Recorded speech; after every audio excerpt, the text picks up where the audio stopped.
Para W Radio estamos aquí con el economista Walter Spurger, analista y además columnista reconocido a nivel nacional cuando en materia económica se refiere. Economista, primero que nada, gracias la oportunidad de recibir varias opiniones que podremos obtener directamente. Creo importante para nuestros amigos oyentes conocer su opinión sobre la situación del país.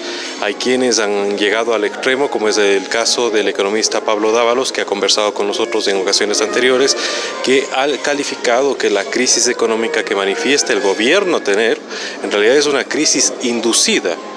A su opinión, ¿cuál sería el concepto real a manejarse sobre la situación económica en el país? No, yo de ninguna manera creo que es una crisis inducida, todo lo contrario. Yo pienso que cuando se decía que no estábamos en crisis, era porque se mantenía vivo el consumo de la economía financiado con deuda externa, deuda pública en general con un componente externo muy alto. Entonces es como decir uno en su casa, todo marcha bien, podemos mantener nuestro nivel de vida porque le pido prestado al banco todos los días, me da más. No, entonces no es inducida, es todo lo contrario. El país ha estado viviendo fuera de sus medios, ha incrementado su nivel de gasto brutalmente, ha necesitado un endeudamiento neto de mínimo de $5.000 millones al año, o sea, ha tenido que endeudarse como 8 o 9 mil millones para amortizar deuda y una parte para poder pagar sus gastos, y ahora el gobierno necesita cambiar eso, necesita eliminar esa necesidad del endeudamiento. Y para eso tiene que cerrar su brecha fiscal mediante incremento de ingresos y recorte de gastos. Por otra parte, el gobierno anterior, y ese otro componente muy importante de la crisis, encareció tremendamente al país. El país tiene costos muy altos comparados con los países vecinos. Y nosotros no podemos solucionar eso con facilidad porque estamos dolarizados. Entonces el país tiene que ver de qué manera baja sus costos internos para ser competitivos. Si no, no es rentable invertir en el país para exportar o para vender en el mercado interno, a no ser que sea de recursos naturales como la minería, como el petróleo, el banano, las flores, o en su defecto para el mercado interno si hay barreras arancelarias. Entonces, la tarea que tiene delante el gobierno es muy dura para resolver esos dos problemas. La una es sustituir lo que se utilizaba de deuda externa con otra fuente de divisas que entra al país por exportaciones y por inversión, y por otra reducir las necesidades fiscales. Usted menciona que una de las vías para precisamente mejorar la economía ecuatoriana es favorecer que se den mayores importaciones y al mismo tiempo también exportaciones. No obstante, cuando de carga tributaria en esta materia, en importaciones precisamente se refiere, aún no se ha dicho nada. No se ha dicho si, por ejemplo, se empezará a reducir paulatinamente, progresivamente estos impuestos, esta carga impositiva, con la finalidad de que se dinamice la economía interna. Lo que sucede es que dinamización de la economía interna es algo que queremos, pero no es algo que se pueda hacer en el corto plazo. No se puede hacer dinamizar la economía en el corto plazo porque todo dinamismo de la economía significa consumo de divisas. ¿Por qué? Porque todo lo que consumimos o es o importado o tiene insumos importados.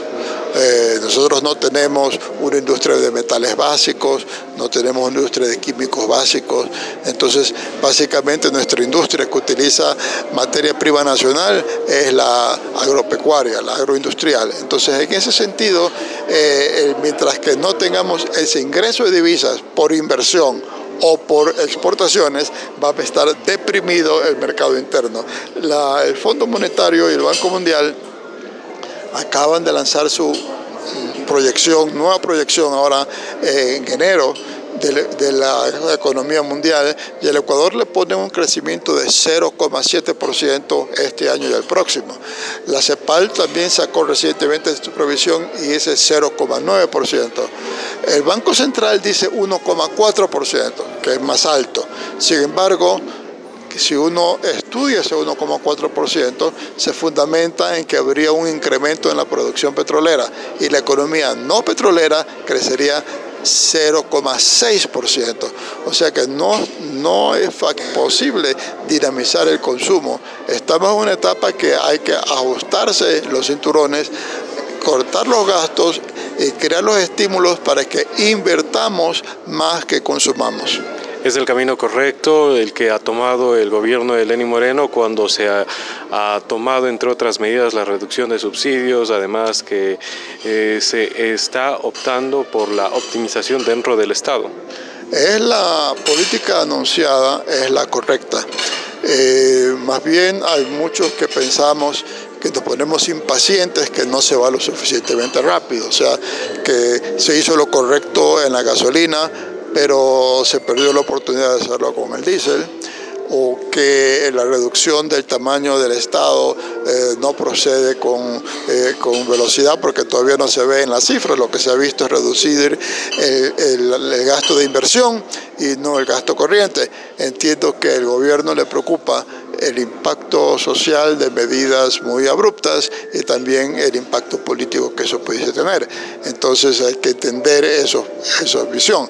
Pero el problema es que en cualquier momento el país se le va a secar de manera absoluta el acceso al crédito externo. Ya en estos momentos el crédito externo nos cuesta 9% del PIB, que es, nos cuesta, quiero decir, 9% de interés, que es una cantidad muy fuerte, una tasa de interés muy elevada.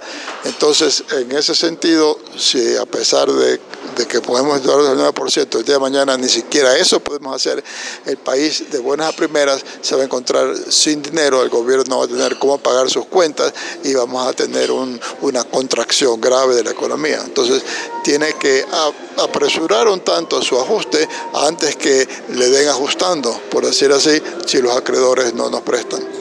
Las medidas que se han optado por parte del gobierno dentro de materia económica fiscal da buen síntoma cuando se refiere al riesgo país. La parte internacional empieza a mirar con buenos ojos decisiones como estas dentro del gobierno, dentro de la parte interna, fuero interno del país. Bueno, no podemos estar seguros de eso. En todo caso, recientemente Fitch, una de las 3 calificadoras de riesgos, bajó la calificación del Ecuador y hace como un mes lo hizo Moody's y son 2 de las 3 calificadoras que le han bajado. El riesgo país sí ha bajado sustancialmente en enero, pero si vemos otros países vemos que ha sucedido lo mismo. O sea, el riesgo país del Ecuador ha bajado exactamente igual como ha bajado el de Argentina, que somos los 2 países con el mayor riesgo país en América Latina. Entonces, toda la impresión que la caída del riesgo país tiene motivos internacionales. En particular, que debido a ciertos nubarrones negros sobre la economía internacional, diera la impresión que en Estados Unidos han frenado el alza de las tasas de interés y por lo tanto están dejando de salir capitales del resto del mundo a los Estados Unidos y están nuevamente viendo otras alternativas de inversión. Entonces, como que se ha recuperado la inversión en papeles del tercer mundo, de mercados emergentes, y por eso ha bajado el riesgo país de todos los países del mundo. Entonces, tiene la impresión que eso es lo que ha primado, no tanto una reacción positiva de lo que sucede en Ecuador. Aunque sí, las medidas vistas airadamente, y sobre todo el alza de la gasolina y el menor endeudamiento del año pasado en relación con el 17, tiene que haber sido vistos como síntomas positivos. Finalmente, y agradeciéndole el tiempo que nos ha brindado el economista Walter Spurrier para la W Radio, valdría la pena conocer su criterio, si coincide o no con otros analistas y desde luego actores políticos que se han referido que los pasos que está dando el gobierno en materia económica fiscal da a creer que lo que se busca es un pacto o un acuerdo entre el Ecuador y el Fondo Monetario Internacional en poco tiempo. Bueno, yo creo que el gobierno está detrás de eso, está buscando eso. Lo que sucede es que yo supongo que lo que está haciendo el gobierno es buscando los apoyos políticos en los países que cuya opinión pesa mucho en el fondo, para que el fondo esté dispuesto a extender créditos más blandos y poner condiciones menos estrictas de las que, o sea, en otras palabras, se está negociando previo a llegar a un acuerdo con el fondo. ¿Y por qué? Porque igual tiene que ajustarse, con fondo o sin fondo, y en segundo lugar, con el fondo significa crédito a tasas de interés más bajas y de largo plazo, y eso incidiría en una baja del riesgo país por considerar que el programa económico está vigilado por el Fondo Monetario. Entonces yo sí pienso que de acuerdo con el fondo estamos yendo en esa dirección.